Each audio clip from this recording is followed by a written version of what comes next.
تو آخر جب عارضی زندگی کے لیے بندہ سوچتا ہے تو ہمیشہ والی زندگی کے لیے بھی سوچنا چاہیے کہ میں ایسے اسباب استعمال کروں جن اسباب کی وجہ سے مجھے کل کا نقصان جو میں نے اٹھانا ہے اس نقصان سے میں بچ جاؤں، اور ایسا کام میں کروں کہ کل اللہ کے ہاں میں سرخرو ہو جاؤں، اللہ کے ہاں میں جاؤں، اللہ میرے اوپر راضی ہو جائے۔ دنیا کی تو چند روزہ زندگی ہے، یہ تو ابھی اس کا کوئی وقت نہیں، ابھی سانس نکل جائے۔ پیچھے جن کی وجہ سے ہم اللہ کو ناراض کرتے ہیں، کبھی اولاد کی وجہ سے ناراض کیا جاتا ہے،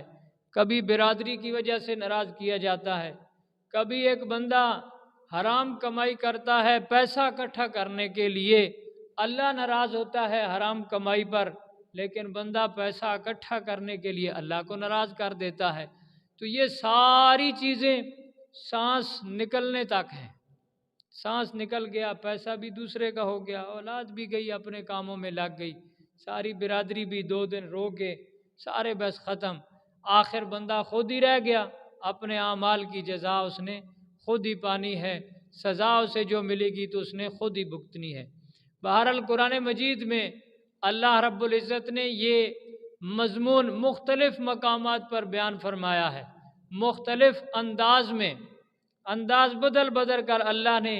حضرت انسان کو سمجھایا۔ ایک مقام پر فرمایا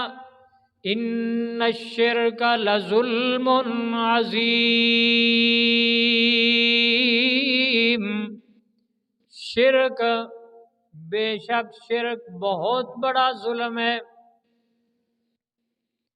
بہت بڑا ظلم ہے۔ زنا کرنا بھی ظلم ہے،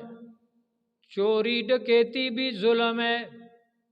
کسی کا حق دبا لینا یہ بھی ظلم ہے، لیکن اللہ نے فرمایا ان ساری برائیوں سے بڑھ کر ان الشرک لظلم عظیم، شرک سب سے بڑھ کر ظلم ہے۔ ساری بیماریوں سے، سارے گناہوں سے بڑھ کر جو بڑا گناہ اور بڑا ظلم ہے وہ شرک والا ہے، اس لیے کہ جب بندہ زنا کرے تو کسی انسان کے حق پہ ڈاکہ ڈالتا ہے، جب چوری کرتا ہے تو کسی کے مال پہ ڈاکہ ڈالتا ہے، جب کسی کا کوئی زمین قبضے میں کر لیتا ہے تو اس کی جائیداد پہ ڈاکہ ڈالتا ہے، یعنی کوئی گناہ کرنے والا ایک انسان کی ملکیت کے اوپر ڈاکہ ڈالتا ہے، اور شرک کرنے والا انسان نہیں بلکہ اپنے مالک کی ملکیت پہ ڈاکہ ڈالتا ہے، مالک کے حق کے اوپر ڈاکہ ڈالتا ہے۔ اللہ کا حق ہے ساری کائنات کو رزق دینا،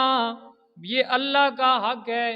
اللہ کی ملکیت ہے یہ ساری کائنات، سارے انسانوں کی موت و زندگی کا مالک بھی اللہ ہے، سارے انسان کی روزی رزق کا مالک بھی اللہ ہے، سارے کے سارے انسانوں کے رزق میں برکتیں دینے والا بھی اللہ ہے، اور ساری کائنات میں جتنے انسان موجود ہیں ان کو اولاد دینے والی ملکیت بھی اللہ کی ہے، اور اگر کوئی انسان شرک کرتا ہے، اللہ کی ملکیت کے اوپر ڈاکہ ڈالتا ہے، تو یہ سب سے بڑا گناہ اور سب سے بڑا ظلم ہے۔ اور دوسری بات قرآن مجید میں اللہ نے فرمایا ان اللہ لا یغفر ان یشرک بہ ویغفر ما دون ذلک لمن یشاء، میں اللہ کریم کل قیامت کے دن ساری کائنات کے سارے گناہ معاف کر دوں، میں اپنی مرضی پہ آؤں تو معاف کر سکتا ہوں، مجھے کوئی پوچھنے والا نہیں ہے، سارے کے سارے گناہ میں سب کے معاف کر دوں، لیکن میں پہلے بتا رہا ہوں شرک ایسا گناہ ہے کہ کل دن قیامت کے میں اللہ معاف نہیں کروں گا۔ اگر توبہ کر کے نہ آیا، یہاں توبہ نہ کی، زندگی میں جتنا بھی شرک کیا، توبہ نہ کی، مر گیا شرک کی حالت میں، اللہ فرماتے ہیں قیامت کے دن میں اللہ نے اس کا یہ گناہ معاف نہیں کرنا ہے۔ دو باتیں شرک کے متعلق۔ تیسری بات فرمایا ما کان للنبی والذین آمنوا ان یستغفروا للمشرکین۔ یہ بہت سخت چیز ہے، بہت سخت چیز ہے۔ میں نے اپنے نبی کے لیے بھی، نبی کو بھی یہ اجازت نہیں اور مومنین کو بھی یہ اجازت نہیں۔ ما کان للنبی والذین آمنوا، 11واں پارہ ہے، سورہ یونس ہے، اور سورہ یونس کی آیت میں سورہ توبہ ہے، اور سورہ توبہ کی آیت میرے سامنے ہے، 11واں پارہ ہے۔ فرمایا اللہ رب العزت نے ما کان للنبی والذین آمنوا، سورہ توبہ کی آیت نمبر 113 ہے، میرے نبی کو بھی یہ اجازت نہیں، مومنین کو بھی یہ اجازت نہیں کہ شرک کرنے والا بندہ مر جائے تو اس کے پیچھے مغفرت کی دعا بھی کرے، اتنی بھی اجازت نہیں۔ شرک کرنے والا بندہ مر گیا، باپ ہے، بھائی ہے، بہن ہے، کوئی بھی ہے، تمہیں پتا ہے کہ اس نے زندگی میں شرک کیا ہے، موت بھی اس کی شرک کے اوپر آئی ہے، فرمایا نبی کو بھی اجازت نہیں، مومنین کو بھی اجازت نہیں، ان یستغفروا للمشرکین ولو کانوا اولی قربا، قریبی رشتہ داری کیوں نہ ہو، میں اللہ کی عدالت میں ان کے لیے مغفرت کی دعا کرنے کی بھی اجازت نہیں ہے۔ کوئی گناہ میرا دوست ایسا نہیں کہ بندہ کرنے والا مر جائے، پیچھے رہنے والوں کو منع کیا جائے کہ تم نے دعا بھی نہیں کرنی، کوئی ایسا گناہ نہیں ہے۔ کوئی کائنات میں جتنا بھی بڑا گناہگار ہے بندہ مر جائے، اس کے پیچھے رہنے والے لوگ دعا کر سکتے ہیں اللہ سے۔ اگر کوئی نیک اولاد ہے، وہ اگر پڑھنے پڑھانے میں، تعلیم کے سلسلے میں لگی ہے، دین کی خدمت میں لگی ہے، وہ دعائیں کرے گی، ممکن ہے اللہ اس گناہگار کو معاف کر دے۔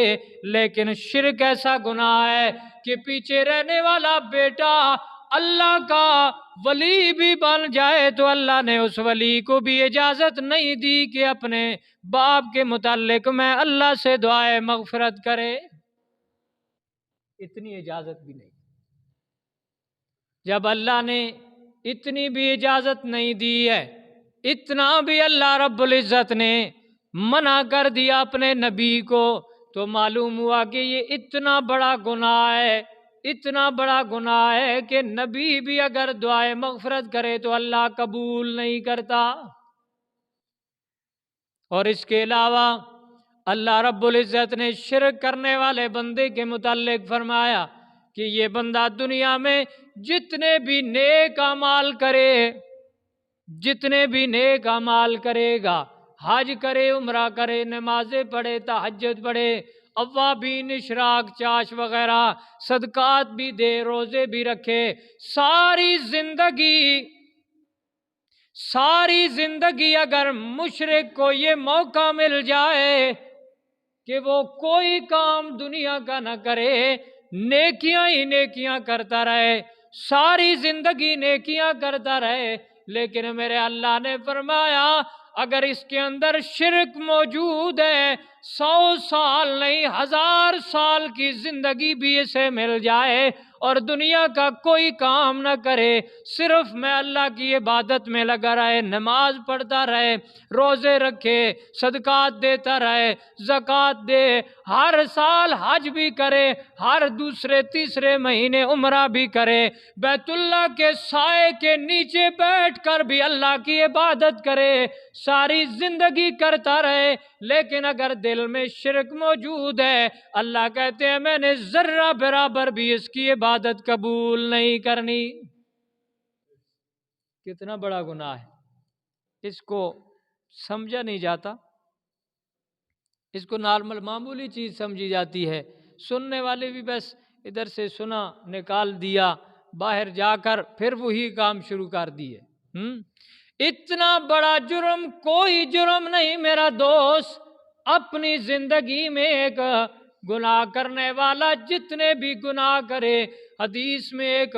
بندے کا واقعہ نقل ہے کہ اس نے 100 بندوں کو قتل کیا، 100 بندے قتل کیے، ایک قتل بھی حرام ہے، 100 بندے قتل کیے، اور آج اس کے دل میں یہ تڑپ پیدا ہو گئی، اس کے دل میں یہ تڑپ پیدا ہو گئی کہ میں نے اتنا بڑا گناہ کیا، اتنے لوگ قتل کر دیے ہیں، آج اللہ کی طرف جا رہا ہے، صرف دل میں یہ تڑپ پیدا ہو گئی کہ میں اللہ سے معافی مانگتا ہوں، معافی کا موقع نہیں ملا لیکن موت آ گئی۔ جا رہا تھا مسئلہ پوچھنے کے لیے کیا کیا جائے، دل میں انابت پیدا ہو گئی کسی عالم کو ملنے کے لیے، لمبا واقعہ ہے، موت آ گئی، موت آ گئی، لمبا واقعہ ہے۔ اللہ نے اس 100 بندوں کو کے قاتل کو بھی اللہ نے معاف کر دیا ہے۔ کوئی ایسا جرم نہیں میرا دوست جس جرم کے اتنے بڑے نقصان ہو کہ جس کے ہوتے ہوئے نہ نماز قبول ہے، نہ روزہ قبول ہے، نہ زکوٰۃ قبول ہے، نہ چاش ابابین، نہ تہجد، نہ فرض، نہ نفل، کچھ بھی قبول نہیں۔ اور پھر اس سے بڑا نقصان یہ ہے کہ جب مر جاتا ہے تو پیچھے رہنے والوں کو دعائے مغفرت کی اجازت بھی نہیں ہوتی۔ اور پھر تیسری چیز کہ کل قیامت کے دن اللہ فرماتا ہے اس کا گناہ میں نے معاف بھی نہیں کرنا۔ اس کے علاوہ جو گناہ گار ہوں گے، اس کے علاوہ جو گناہ گار ہیں، اللہ کے پاک پیغمبر صلی اللہ علیہ وسلم نے فرمایا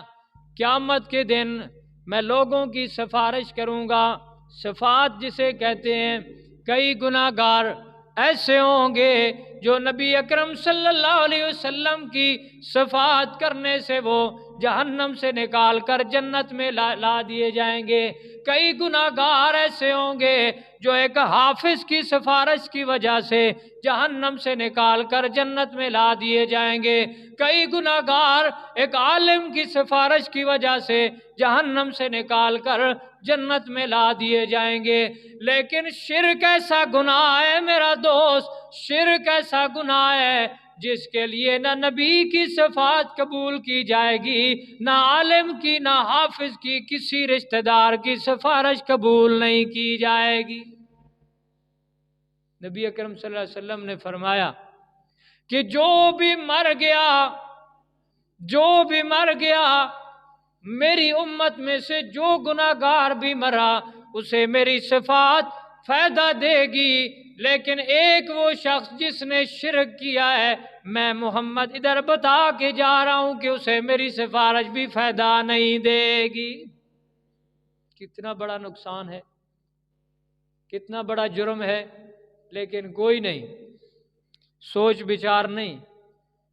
شرک ظلم عظیم ہے۔ ایک قرآن کہتا ہے ان الشرک لظلم عظیم، شرک سب سے بڑا ظلم ہے، سب سے بڑا اس لیے کہ شرک کرنے والا اللہ کے حق پہ ڈاکہ ڈالنے کی کوشش کرتا ہے۔ نمبر 2، شرک کرنے والے کا گناہ اگر خود توبہ نہ کی تو اللہ قیامت کے دن معاف نہیں کرے گا۔ نمبر 3 فرمایا شرک کرنے والا مر جائے اس کے پیچھے نبی کو بھی اجازت نہیں کہ دعائے مغفرت کرے۔ اور نمبر 4 یہ ہے کہ کل قیامت کے دن باقی گناہ گار کسی نہ کسی سفارش کی بنا پر بخشے جائیں گے، لیکن مشرک کو کوئی سفارش فائدہ نہیں دے گی۔ اور نمبر 5 یہ ہے فرمایا کہ دنیا میں جتنیاں نیکیاں کرے گا، جتنیاں نیکیاں کرے، ساری زندگی بھی نیکیاں کرتا رہے، اللہ فرماتے ہیں اس کے سارے نیک اعمال ضائع ہوتے ہیں، اس کا کوئی عمل قبول نہیں ہوتا۔